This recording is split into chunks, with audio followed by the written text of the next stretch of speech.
Subscribe now and press the bell icon. Never miss an update.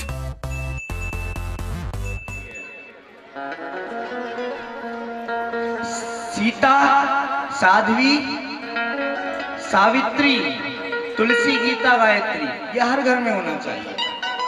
आज आप और हमने तुलसी दिवस मनाया है। दिया लगाया किसी ने? अरे इतने लोगों ने लगाया। जो कल आए थे मुझे लगता है सभी ने लगाया है। क्यों लगवाते हैं? 25 दिसंबर को तुलसी दिवस क्यों मनाया जाता है? ध्यान से सुनिए अब कथा। एक बार एक राजा, जिसका मंत्री वो इस्लाम धर्म को मानने वाला था, मुसलमान था, ईमानदार मुसलमान था वो। उसके गले में राजा ने देखा कि तुलसी की कंठी डली हुई है। क्या डली है? तुलसी की कंठी, तुलसी की माला डली हुई है। राजा ने पूछा, तुम तो मुसलमान हो भैया, फिर ये तुलसी की कंठी क्यों? कोई विशेष कारण? वो मंत्री कहता है, महाराज मैंने अपना धर्म नहीं छोड़ा है, मैं अभी भी पक्का मुसलमान हूं, लेकिन मेरा धर्म कहता है जो फायदे की चीज हो उसको अपनाना चाहिए, और अगर आप मेरी बात सुन लेंगे तो आप भी इस बात को अपना लेंगे। कैसे? वो मंत्री कहता है, महाराज एक बार मैं वन में निकला था और वहां देखा कि एक नवयुवक, जवान युवक पेड़ के किनारे बेसुध अवस्था में पड़ा हुआ है। उसके सिर में घात किया हुआ है, किसी वज्र से या पत्थर से प्रहार किया हुआ है, खून बह रहा है। उसके सिर में से अत्यधिक खून बह चला है और मैं उसके पास जाने ही वाला था, उसमें प्राण अभी भी बाकी थे। मैंने सोचा इसकी रक्षा करूंगा, मैं उसके पास जाने ही वाला था। उतने में मैंने देखा कि आसमान से एक हट्टा कट्टा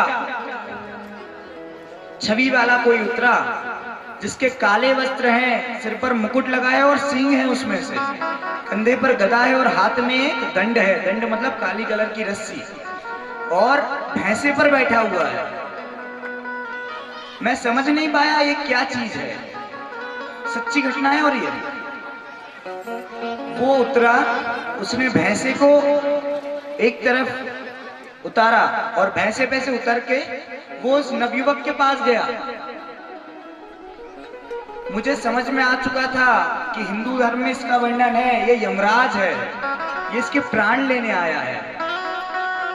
मैंने सोचा मैं देखूं, अब इसके प्राण तो निकलने ही है युवक के, मैं देखूं कि कैसे प्राण निकलते हैं किसी मनुष्य के। उस यमराज ने वो पाश फेंका, वो दंड फेंका, और वो दंड अंदर उतर गया और उसकी आत्मा को जकड़ लिया उस दंड ने। वो यमराज उसको खींचने लगे। जो लोग पापी रहते हैं ना, उनको उनके प्राण कैसे निकलते पता है? जैसे बैल के नाक में रस्सी डाल देते हैं ना, और भी जानवरों के नाक में, ऐसे यमदूत नाक में रस्सी डाल के खींचते हैं। अब उस यमराज ने वो दंड फेंका और उसको खींचने लगे, पर उसकी आत्मा बाहर नहीं आ पा रही थी और वो दंड छूट रहा था बार बार। यमराज भी थोड़ा चिंतित हुए कि इसके प्राण क्यों नहीं निकल रहे हैं। गौर से देखा और दंड को वापस लपेट लिया। वो अपने विमान पर बैठ गया यमराज वापस, और जाने लग गया। तो मैंने उसको रोक के पूछा कि अरे भैया रुको, आप कौन हैं? आपके स्वरूप से यमराज प्रतीत होते हैं। वो यमराज कहता है, सही पहचाना है, मैं यमराज ही हूं। क्यों आए थे? मैं इस नवयुवक के प्राण लेने आया था, पर लिए क्यों नहीं प्राण? तो वो यमराज ने क्या कहा पता है? बहुत ध्यान से सुनिए। वो यमराज कहते हैं, मैं प्राण तो लेना चाह रहा था, पर इसका एक कवच है जिसके कारण प्राण, मेरा पाश, मेरा दंड इसको छू नहीं सकता। क्यों नहीं छू सकता? कौन सा है वो कवच?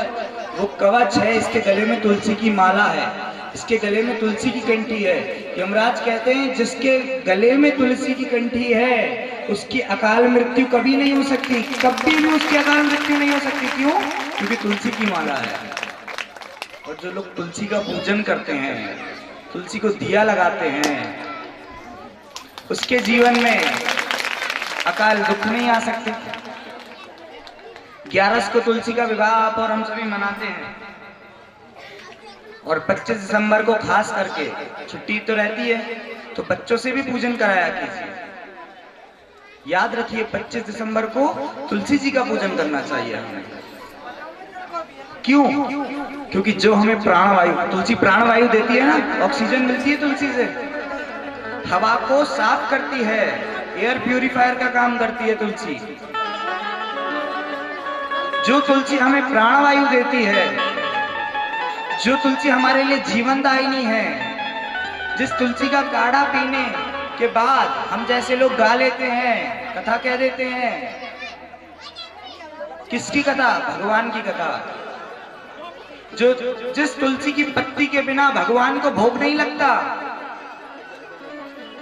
और ये तुलसी कौन है? भारत की बेटी है, भारत की स्त्री है।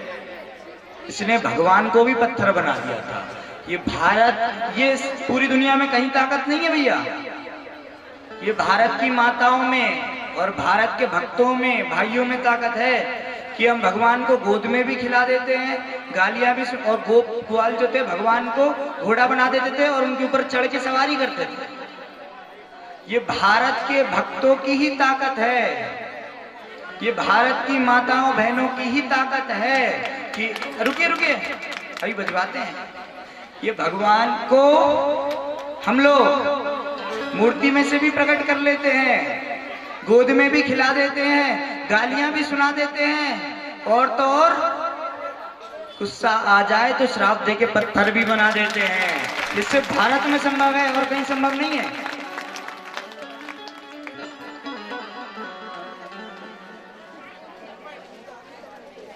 हमारा पत्थर का भगवान, हमारा पत्थर का भगवान,